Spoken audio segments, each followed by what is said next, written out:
Hi and welcome back to my channel. My name is Tally if you're new here, and today I will be doing my January reading wrap up. So we're going to be talking about all the books I read in January. So without further ado, let's get into it. But before we actually get into the actual books, I wanted to show you guys my very first reading journal. I've been looking for a reading journal that would really suit my needs for such a long time, and I happened to stumble upon this in Barnes & Noble, and I was like, yep, this is the one. So let me just show you guys what's in it. So there's a page for basically the details of your books, the facts of your books. So we have title, author, genre, whether you read it as a physical book, a ebook, or an audiobook, when and where you read it. We have first thoughts, then final impressions. And then also on the bottom here, we have different types of ratings. So ratings for characters, plot, writing, and then your overall rating. Would you recommend it? Yes or no, and why? And then we have notes and questions. I really love that there's so much space for notes and questions. Not only is that page there, but there's also 2 additional pages, which has really come in clutch for me because I like to sometimes write notes while I'm reading, and then sometimes I also have quotes that I want to write. And a lot of the other reading journals that I looked at didn't really have a lot of space for notes. It would be like 3 lines, and I would be like, absolutely not, like I cannot fit all that I have to say right there. So I'm so happy and I'm so excited to fill this up. So far, obviously, I've only filled it with the books I've read in January, but you guys can purchase this in my Amazon storefront if you want to. The link will be in my description box down below.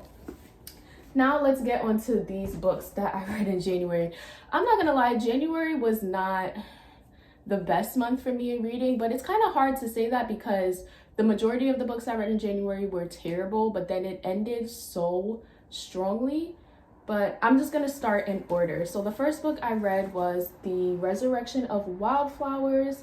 This is a sequel in the Wildflower duology. So the first book is called The Confidence of Wildflowers, which I actually loved so much, and it was actually in my top 10 books of 2022 video. If you haven't watched that, go check it out. The link will be down below. And basically the first book was an age gap romance, and that's really all I can say without spoiling it. And then this is a second chance romance, obviously following the same couple. And I love second chance romances, which is why I was so surprised. This is a second chance sequel romance that didn't need to be a book. It felt like a very long epilogue. Like,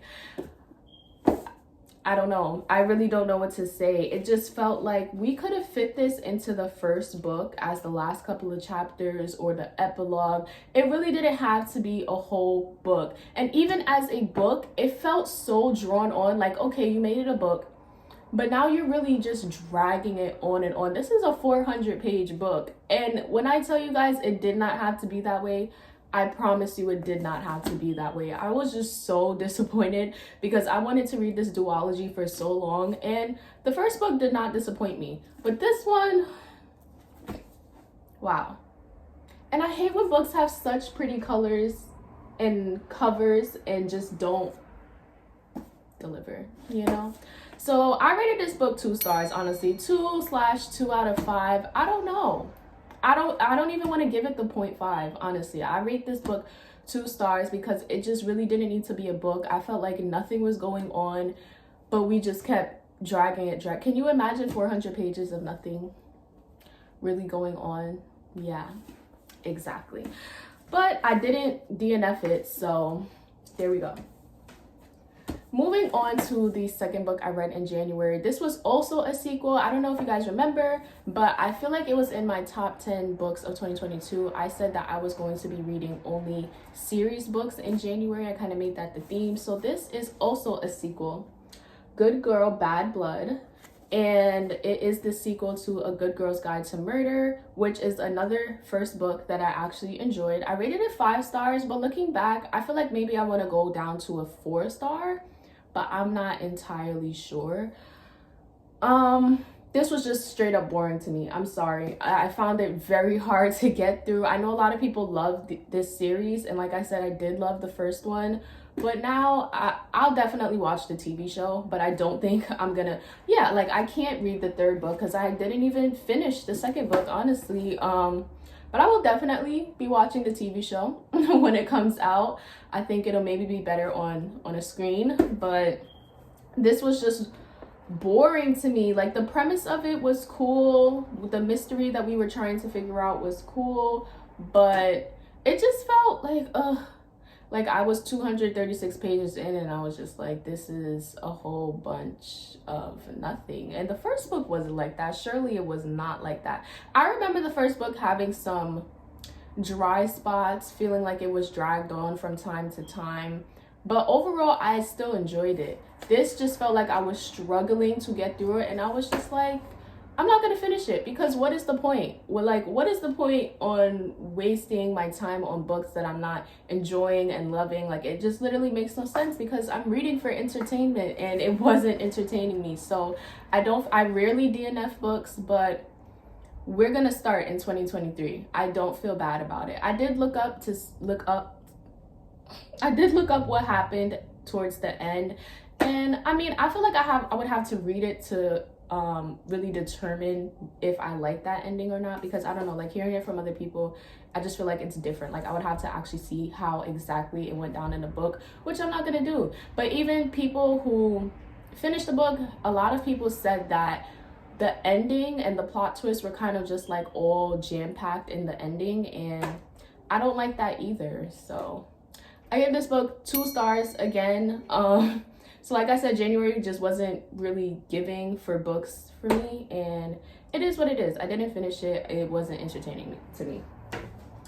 And my last book, the book that saved January, oh my gosh. Open Water.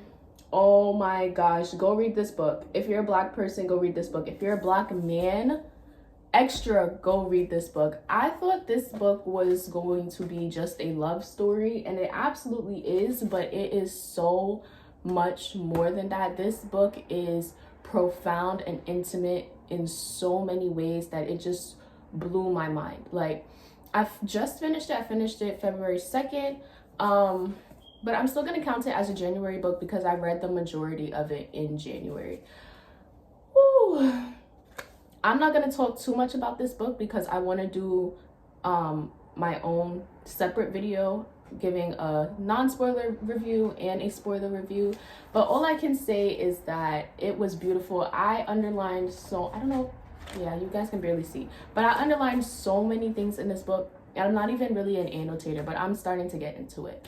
But this is only a 166 page book, and I have never underlined so much, and it was beautiful, guys. Like, it was beautiful. It is a love. I don't want to say too much because I'm going to talk about all of this when I do its own video, but obviously 5 out of 5 stars. Just amazing, amazing, amazing, amazing, amazing. I cannot say it enough. I know this is going to be a book that I reread over and over again throughout the years, but wow, I loved it. So that was my January, guys. We had The Resurrection of Wildflowers, 2 stars. Good Girl, Bad Blood, 2 stars. They might be 2.5s. I don't know. I feel like maybe this is a 2.5 because I did like the premise and I did like where it could go, but it was taking too long to get there. And Open Water, 5 out of 5 stars. So that makes my overall rating of the month 3 stars. I remember doing it in my reading journal last night, and my favorite book is obviously Open Water. Like, I didn't have to say that, but I'll say it. And I would tell you guys that you could find these books in my Amazon storefront, but you actually can't find these 2 books because I only go down to 3 stars in my Amazon storefront. So you'll find my 3-star reads, my 4-star reads, and my 5-star reads. Anything below that, I know. But you can absolutely find Open Water. It will be in my 5-star reads. The link is in the description box down below. And thank you guys so much for tuning in. Let me know if you've read any of these books and what you thought about them. And I'll see you in my next video.